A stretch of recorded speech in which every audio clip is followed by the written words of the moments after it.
Sanity returns to transgender madness after Lia Thomas ban from FINA. Yes, ladies and gentlemen, finally, sanity has prevailed in the world of women's sports. As we see here, Lia Thomas has been banned as FINA has voted to restrict transgender women from competitions. Budapest, Hungary.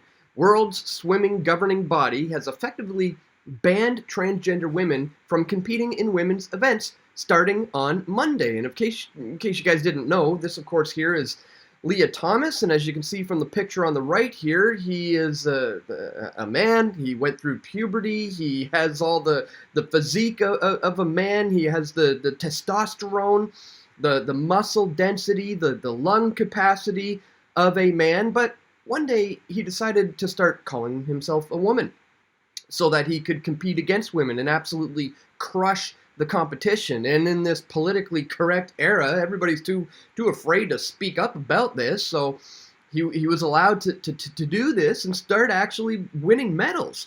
And so, you know, finally the swimming world's governing body has slapped a total ban on transgender athletes, but it's actually not a total ban. So today we're gonna take a look at what these changes are actually going to mean. Meanwhile, this Jennifer Piscopo here seems to think that Canada's claims to lead the globe on gender equality in political office rings hollow.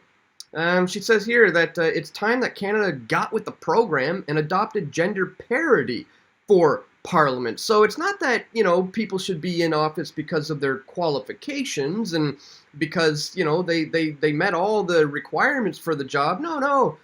We should have 50% men and 50% women because, well, it's the current year, not because of their qualifications, guys. And we know what this SJW feminist policies have led to, and the type of people who are filling up his cabinet and becoming leaders in this country are people like this, of course. This is the Mayor of Victoria, ladies and gentlemen, who is at a pride flag raising ceremony dressed up in drag in solidarity with the queer community. As she says here, love will always prevail above hate and anger. Canada, and so I say, you know, Canada is the absolute worst with this trans insanity. God help us. And it's not just in, you know, City Hall, you know, Parliament, municipal buildings that you got to deal with this stuff, but as viewers of this channel will know, it is seeping into the education system, and they're starting to try to push this nonsense on children, and it's getting insane, guys. If you don't know about Drag Queen Story Hour, you need to know about this, guys. This has been going on for quite some time. What is Drag Queen Story Hour? Well, Drag Queen Story Hour is just what it sounds like. Drag queens reading stories to children in libraries, schools, and bookstores. DQSH captures the imagination and play of the gender fluidity of children and gives kids glamorous, positive, and unabashedly queer role models. In spaces like this, kids are able to see people who defy rigid gender restrictions and imagine a world where people can present as they wish, where dress-up is real. This is absolutely disgusting, guys, and it's already culminated into literally live drag shows for kids. This just happened a couple of weeks ago in Texas. It's absolutely disgusting. They're having drag shows, you know, the neon sign at the back says it's not going to lick itself. This is so inappropriate for children. It's beyond comprehension. I just cannot believe we're in a time in a society where this is a thing. The event is called Drag the Kids Out to Pride. And, you know, lawmakers are now forced to have to crack down on this, obviously. We have some lawmakers who are hoping to crack down on these drag shows that are being watched by children, literally, you know, pedophiles and gay men essentially having, you know, strip teases in front of little children. They have to come up with a law to deal with this right now. And of course, the drag queens are saying, we're not going to be cowed by the haters. You know, the show will go on. You got this idiot, RuPaul, chiming in on this bill to ban children from drag shows. He says, take away the guns. That's going to help your kids. You know, he says, you want to help your kids? Take away them guns, that'll help. Drag queens ain't hurting nobody. He says, well, I would beg to differ, ladies and gentlemen, as Drag Queen Story Hour is the intentional queering of early childhood education. And you got to ask yourself, why is that being done? We're gonna cover all this, guys, and much, much more in today's video. But before we do, I'd ask that you quickly check me out at pressfortruth.ca/donate. If you appreciate my efforts to bring you this info, here you can do PayPal, one-time donation. You can do Bitcoin or other cryptocurrencies here. You can join me on Subscribestar, which is a great Patreon alternative because I have been kicked off of Patreon. Here is also where you could sign up for a monthly reoccurring contribution. Any amount helps, guys. Thank you to everybody who does do that.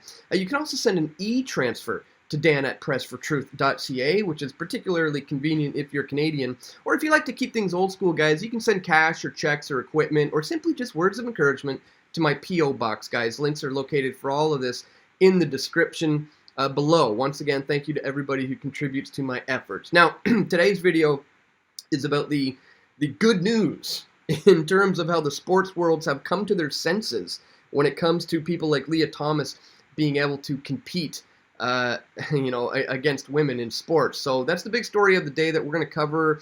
But I don't want to spend too much time on the transgender kids issue because I've covered this so extensively, so much in the past. Just to bring you a little bit up to speed, back in 2017, I put this one out, Transgender Summer Camp for Kids. I was trying to raise the alarm about some of the things that I saw coming down the pike. When I see things like this, the Rainbow Day Camp in California is an indoctrination center like no other. The camp caters to transgender and gender fluid children between ages 4 and 12. I'm sorry, if you're sending your 4-year-old to a transgender camp to learn about gender fluidity, you are an abusive parent. Making it one of the only camps of its kind in the world to open to preschoolers. Why do you ask? Well, because it's the current year, of course. In this video, Dan Dicks at Press for Truth takes the gloves off and lets the LGBTQ community know how he really feels about the creation of these transgender camps for kids, guys. This is the kind of stuff that needs to be exposed, which I've been trying to do for a long, long time. I put this one out too, guys. We need to talk about Lactatia, the drag queen kid. This isn't progressive. It's satanic. Queen Lactatia is Canada's youngest drag queen superstar, who's being embraced by the LGBT community, idolized on social media, and praised at clubs and events as he dances and poses for fully grown gay men. One would think that his parents are being investigated for child abuse, but the reality is quite to the contrary, as they too are being worshipped as brave heroes who are marching us into a progressive and enlightened future. In this video, Dan Dicks at Press for Truth shows the true satanic agenda behind the push to normalize the sexualization of children, which is attempting to lead society into a time of pedophilia acceptance as a sexual norm. And indeed, these are the things I've been warning about. You got this 11-year-old boy is being praised for wearing makeup to identify as his, quote, true self. Parenting has taken on a whole new meaning in the 21st century as more and more adult parents are giving in to the idea that they have no rights over their children and that one must not discipline a child unless they consent to it. Our overly politically correct culture has become saturated with third-wave feminist, LGBTQ rights crusaders, and anti-toxic masculinity activists. And the results are beginning to reveal themselves, and civil society is now slowly but surely falling completely apart. In this video, Dan Dicks and Lee Stewart of Press for Truth examine a makeup company called Sephora that promotes young boys wearing makeup to identify as their, quote, true self. Is this all just fun and games, like donning makeup at a circus or at a fair? Or is there something more sinister at play here when it comes to destroying the family unit and embracing the nanny state? And we're going to talk a little bit about the destruction on the family unit because I think that's one of the main takeaways from this video. I want to point you to this video, Children Are Not Transgendered. Rand Paul crushes Rachel Levine over child genital mutilation. And this was a really great video clip of Rand Paul schooling Rachel Levine here. As I said, there's no such thing as transgendered children. And parents who push that nonsense on their kids are committing child abuse. Senator Rand Paul recently confronted Rachel Levine, who is Biden's pick for assistant to the Secretary of Health for Human Services, on whether or not he believes that children should be able to consent to life-altering changes without the approval of parents. Rachel can't answer the question because if he answered truthfully, he would be exposed as someone who supports child abuse. In this video, Dan Dicks of Press for Truth reacts to Rand Paul's line of questioning while also explaining the need to support parental rights now more than ever. And parental rights is a key issue too. That's why I was all over this case of the BC father, Rob Hoggland. He was once jailed for speaking out about his transitioning daughter, and I probably got about a dozen or 15 or more videos about this case and multiple interviews with this man. Again, go check it out, guys. But I just wanted to, reiterate that I've been covering this for quite some time. You look at this. This goes back to over 5 years ago when I'm trying to warn about transgender summer camp for kids. Fast forward 5 years, and we're already to the point where, they're parading around in bars, at strip clubs with young children. We're to the point where we have to, come up with laws to try to stop this insanity from happening. And you got the mayor of Victoria, for example, joining in solidarity with in drag with the queer community. It's just unbelievable that we've gotten to this point. However, the pendulum seems to have swung so far over to the one side that people are seeing the insanity for what it is, and it's thankfully starting to come back to where it needs to be, because, as we see, finally sanity has prevailed in the field of women's sports. So let's get into the big story of the day, guys. The good news for a change, as sanity does return to swimming, the swimming world here for female swimmers. Swimming World's governing body, FINA, announced a ban on Sunday on biological men from competing in women's sports unless they had transitioned before the age of 12. So, in other words, transgender athletes who have experienced the enduring competitive advantages of male puberty, flooded with testosterone, such as greater muscle mass, lung capacity, and height, will no longer have an unfair advantage in women's competitions. Now, this is, I guess, a little bit of a start, you could say, so that they're saying if you've already gone through puberty and you've developed all these male, advantages, then you don't get to compete. I'm not okay with the idea of, they say, so long as you didn't transition before the age, if you did it before the age of 12, then you can compete. Well, how about you just can't do it at all? Transgender people cannot do it at all. You just are going to have your own category for yourself, where transgender people can compete against other transgender people, and that's its own thing. I don't think putting the age limit at 12 is really a good idea, because you may have people who are considering doing this, and now that they see this 12-year cap on it, there's some young kids who might want to start pushing for their transition to happen faster, at the age of 10 or 11, before they fall subject to these rules. But at any rate, it's still a step in the right direction, nonetheless. The unfairness was clear when University of Pennsylvania transgender swimmer Lia Thomas started blitzing the competition. A mediocre swimmer when he competed against males, he became a superstar in the pool against women after he swapped genders. That's not a thing. Okay, New York Post calling this man a she, and saying that he one day decided to swap genders. That's not a thing.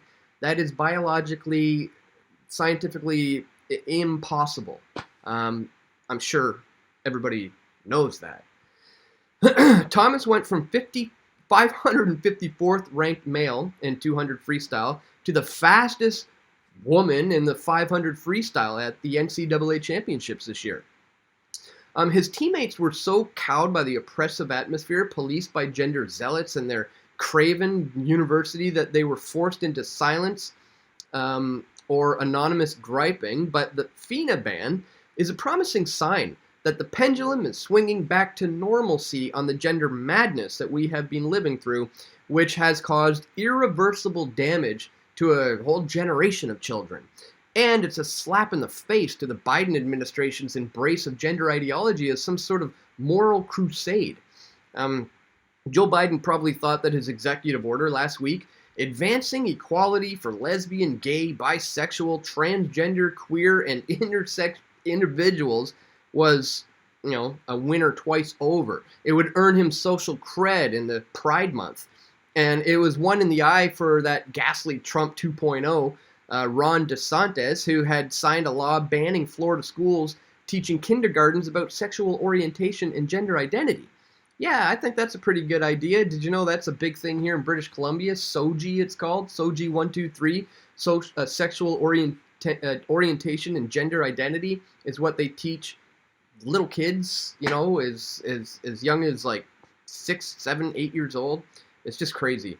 The president's radical order overrides state laws, which protects parents' rights in girls' sports, and it promotes transgender drugs and surgery for children. But it will backfire on him spectacularly at the ballot box as parents wake up to the damage of this near decade of cruel experimentation on children. The tide is turning as more detransitioners, now young adults, tell their tales of woe. And this is happening all the time. Kids speaking out about the fact that they made a huge mistake. The Post told some of their stories over the weekend. Chloe decided that she was transgender at age 12. She was placed on puberty blockers, prescribed testosterone at 13, had a double mastectomy at 15. By the age of 16, she realized it was all a mistake. But testosterone had already masculinized her jawline, broadened her shoulders, given her facial hair, and may have stolen her fertility. She wants her troubles to serve as a cautionary tale for other girls and their parents.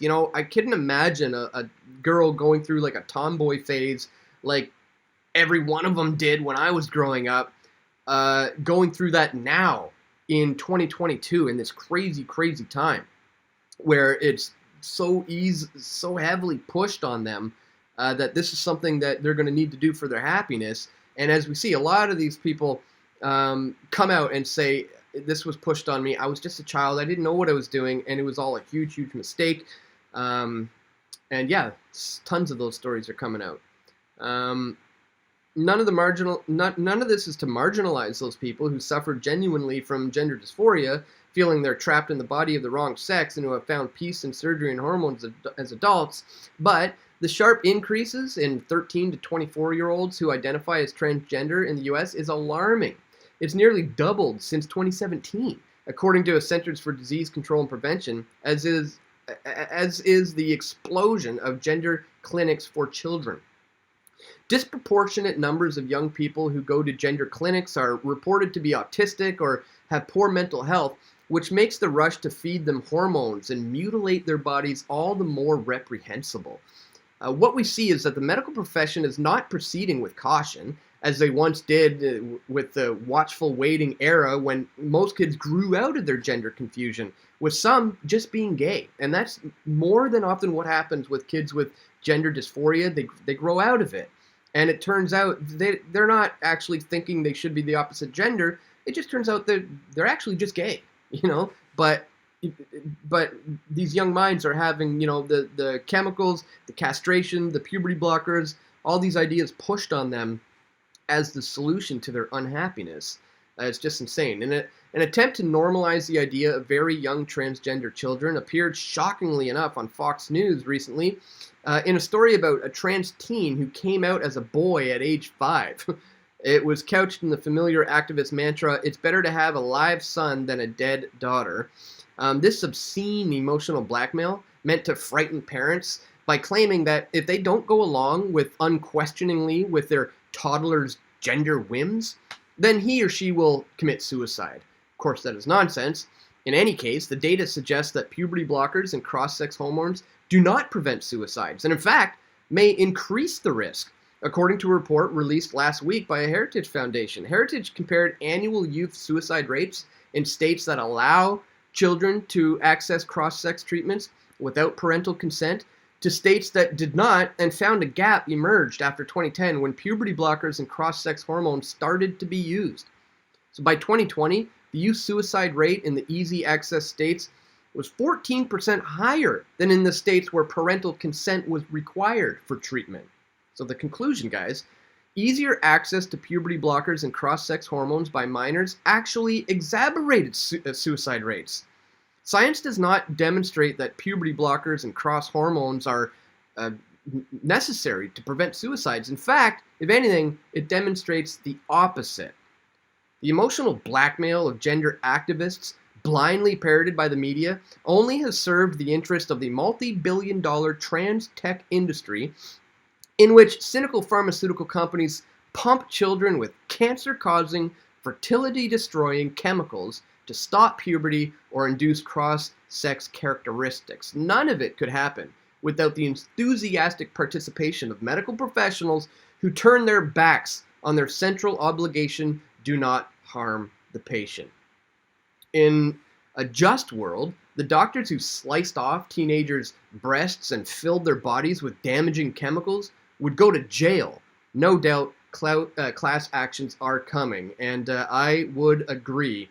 These people should be in prison for castrating young children and pushing all this stuff onto society. And you got to ask yourself, why is a lot of this happening? Well, I think it's because, you know, they understand that they need to break down the family unit, which is essentially like a governing body unto itself, you know.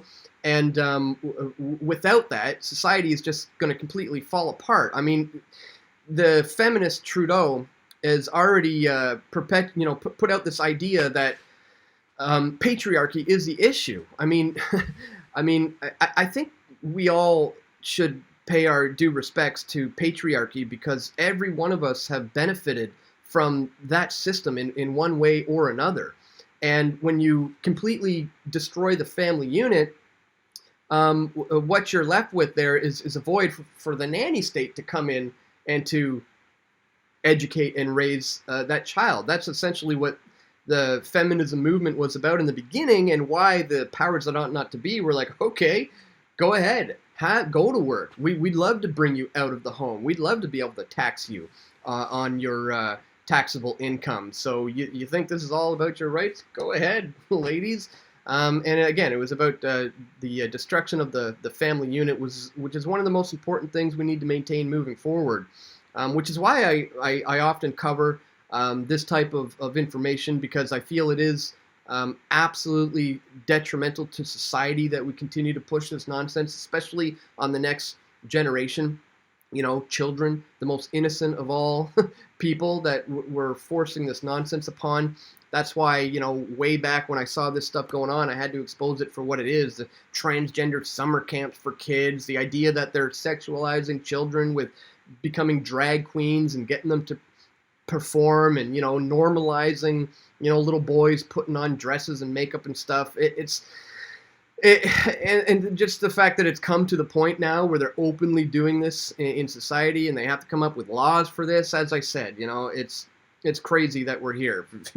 Mayor of Victoria here in solidarity with all these drag queens. Oh, well, this is why I was happy to bring you the good news for today, guys, that the swimming world governing body totally put this ban, not total ban, as I said, you know, because if you happen to transition before the age of 12, apparently you can still compete, which I don't think is the right way to go.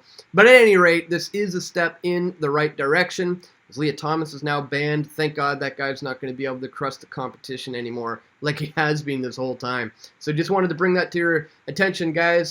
Some good news for a change. I want to remind you once again to check me out here at pressfortruth.ca/donate if you do appreciate my efforts to bring you this information. And that's all for today, guys. I want to once again thank you so much for tuning in. Don't forget to click that thumbs up button and share this video with your friends and family who you think need to see it the most. And stay tuned. We're going to have more video reports coming soon. This is Dan Dicks reporting for Press for Truth. We all want truth.